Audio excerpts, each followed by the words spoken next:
Vanessa Núñez, Onda Cero. Venga, pues ahora sí entramos en los papeles de Feliciano. Cuéntanos qué nos traes hoy en tus papeles. Me contaba el gran pintor oscense Pepe Cerdá que cuando se echó al mundo del arte, su madre le dio este sano consejo. Sobre todo, hijo mío, tú no te des a entender, ¿eh? Tú no te des a entender. Consejo, claro, harto difícil de seguir para un artista, pues la esencia de su profesión es precisamente esa, llamar la atención y darse a entender. La verdad es que tienes razón y la verdad es que has traído también muchos ejemplos de egos desmesurados, sobre todo el Hada de Plata. Sí, Vanessa, sí, pero es que es normal porque nuestros amigos del 98 eran unos genios y es normal que les gustara darse a entender. Contaba el escultor Sebastián Miranda que un día, como tantos otros, habían quedado a cenar pues con Belmonte, Pérez Ayala y Valle Inclán y bueno, pues iban tranquilamente hacia el restaurante, hacia el famoso frontón y Valle les iba comentando la ilusión que les haría poder llamar fantoche en público nada menos que a don Miguel Primo de Rivera, ¿no? Que era el dictador en ese momento, para que el general pues se viera la obligación de detenerlo. Ya llovía sobre mojado, pues claro, Valle Inclán ya se dio a entender en muchas ocasiones y ya había pisado el calabozo por sus destempladas críticas al dictador. La primera vez que los guardias de asalto lo sacaron a empeñones de su casa mientras los subían sin contemplaciones a la camioneta para llevarlo a la prevención, Valle les insultaba y les gritaba: «Sois los hijos de don Miguel, sois el fruto de un antepalco».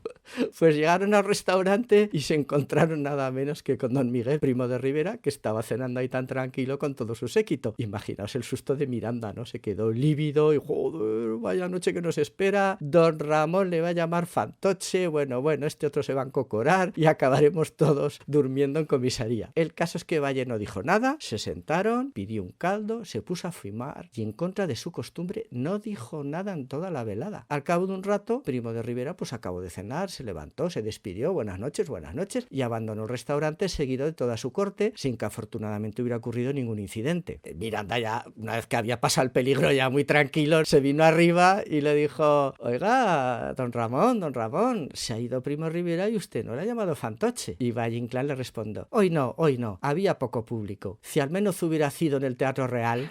Bueno, pero para darse a entender un poco tampoco es necesario que haya mucho público, ¿no? Pues tienes toda la razón. Antonia Díaz Cañabate contaba que en Salamanca había un poeta llamado Mariano Cividanes. Cividanes se pasaba el día merodeando por la Plaza Mayor a la caza de alguna de las muchas personalidades que pasaban por Salamanca, sobre todo pues por asuntos de la universidad. Y en cuanto detectaba algún personaje ilustre se lanzaba sobre él, se presentaba y le leía sus poemas. Cuando Ayala, además también precisamente Ayala, tuvo que ir a Salamanca y se lo comentó a Cañabate y Cosío, yo voy por un tema de la universidad y le advirtieron: ojo, si vas a Salamanca, ten mucho cuidado con Cividanes, porque como te pille en la Plaza Mayor estás perdido. El escritor ya fue muy prevenido, tomó buena nota del consejo y bueno, pues se subió tranquilamente al tren y según se estaba acomodando en el departamento, el vecino del asiento de al lado le preguntó: ¿va usted muy lejos? Pues sí, voy hasta Salamanca. Hombre, a Salamanca. Qué casualidad, pues yo soy de allí. Me llamo Mariano Cividanes y soy su más devoto admirador, señor Pérez de Ayala. No hace falta comentar en las condiciones físicas y mentales que llegó el pobre Pérez de Ayala a Salamanca. Unamuno llamaba a Cividanes mi cilicio. Don Miguel pues gustaba de hacer su paseíto postpandrial por la carretera de Zamora y Cividanes siempre estaba al acecho para acompañarlo. En el fondo Cividanes era muy buena persona, era un bendito y Unamuno pues lo veía tan amable y tan bueno que soportaba su compañía y su insípida charla con paciencia cristiana. Pero a veces eran tales las tonterías que decía Cividanes que el pobre don Miguel lanzaba desesperados chemicos: ay, Dios mío, como si realmente le doliera algo. Decía Unamuno: Cividanes es para mí como ese mono que en el infierno no se separa nunca de Voltaire, encaramado en su hombro, diciéndole todo el rato tonterías al oído. Pobre Cividanes, ¿qué fama tenía? ¿Al final consiguió publicar su poesía? Bueno, su obra poética realmente no, pero Cosío cuenta que, mira, Cividanes presumía de ser amigo de Gabriel y Galán. Bueno, a ver, ahora a ti Gabriel y Galán ya nadie ya no les suena de nada porque es un poeta ya totalmente olvidado, pero don José María Gabriel y Galán fue un importante poeta salamantino. En vida fue muy famoso y aunque no vivía en Salamanca capital, pues allí en toda España era una autoridad, ¿eh? Por supuesto amigo de Unamuno, se admiraban mutuamente, ganó muchos juegos florales y yo me acuerdo de pequeño que los niños aún recitaban en la escuela sus poesías, en fin, que era un personaje ilustre. Cividanes presumía de ser muy amigo de Gabriel y Galán y además llevaba siempre un fajo de cartas en la mano y decía: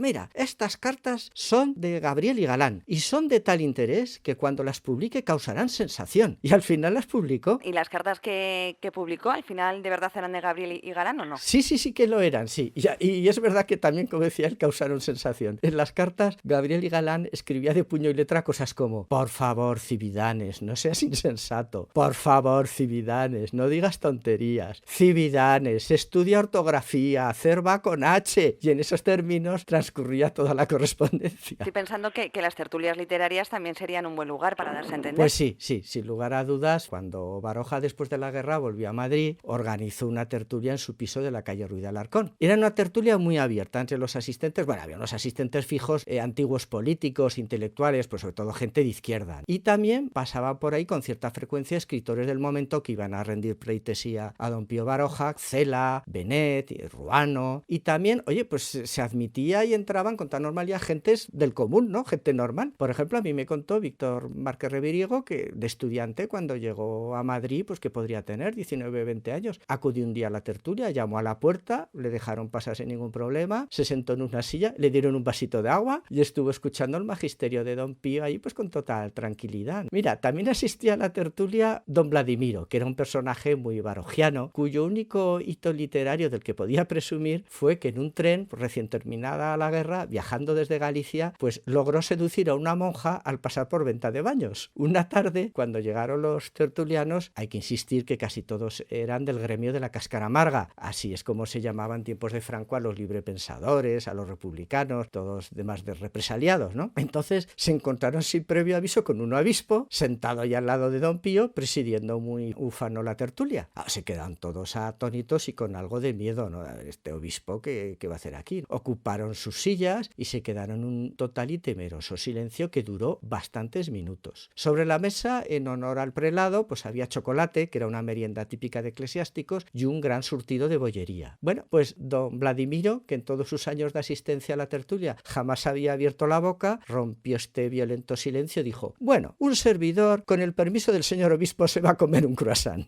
Por supuesto, cuando Miguel Delibes iba a Madrid no dejaba de visitar a don Pío. A Baroja siempre le ha rodeado un halo de misoginia, halo que sigue siendo un punto muy importante de controversia entre admiradores y detractores. Entonces, en cierta ocasión, pues Delibes, muy pagado de su éxito, le estaba dando a don Pío las grandes cifras de ventas de sus novelas. Y don Pío no daba crédito porque en su época la mayoría de la población era analfabeta, entonces se vendían muy pocos libros. Bueno, vender en la época de Baroja una edición de 1000 ejemplares ya era un éxito sin precedentes. Entonces don Pío se resistía a creer las cifras que le daba Delibes y muy escandalizado le decía: eso es imposible, eso es mentira. Y Delibes le insistía: pero si de La sombra del ciprés ya me han pagado una tercera edición. Y Baroja R, eso es imposible, se la habrán pagado para engañarle y para que siga escribiendo. Delibes ya vio a don Pío muy enfadado y se dio cuenta de que estaba derrapando, ¿verdad? Entonces ya echó pie al freno y le dijo: hombre, don Pío, ¿sabe qué pasa? Es que ahora se venden muchos más libros porque es que ahora parece que las mujeres han empezado a leer. Y Baroja dijo así con algo de desprecio: esas. Oye, pues nos ha gustado mucho, Feliciano. Nos ilustras con tus papeles cada martes. Por cierto, que fue de don Vladimiro. Cuenta Manuel Vicén que ya muchísimos años después, cuando ya montaron su tertulia en el Gijón, se lo llevaron a la tertulia, porque aunque tampoco supieron nunca a qué se dedicaba ni dónde vivía, pero bueno, le tenían mucho aprecio, era una persona muy afable, muy educada y bueno, les hacía gracia tenerlo allí. En ese momento ya era muy mayor, tendría sobre 90 años. Un día se despidió diciendo: esta noche me voy a comer unas judías con chorizo. Y no volvieron a saber nada más de él. Vicén dice que debió morir esa noche, claro. Entonces, fíjate qué forma más curiosa de pasar a la historia de la tertulia, ¿no? Por un croissant y unas judías con chorizo. Muy bueno, se nos escapa hoy el tiempo. Tengo que despedirte corriendo hoy, Feliciano, que muchísimas pues nada, por estar con nosotros. Un placer, como siempre, Vanessa. Onda Cero Sierra, 106.6 FM.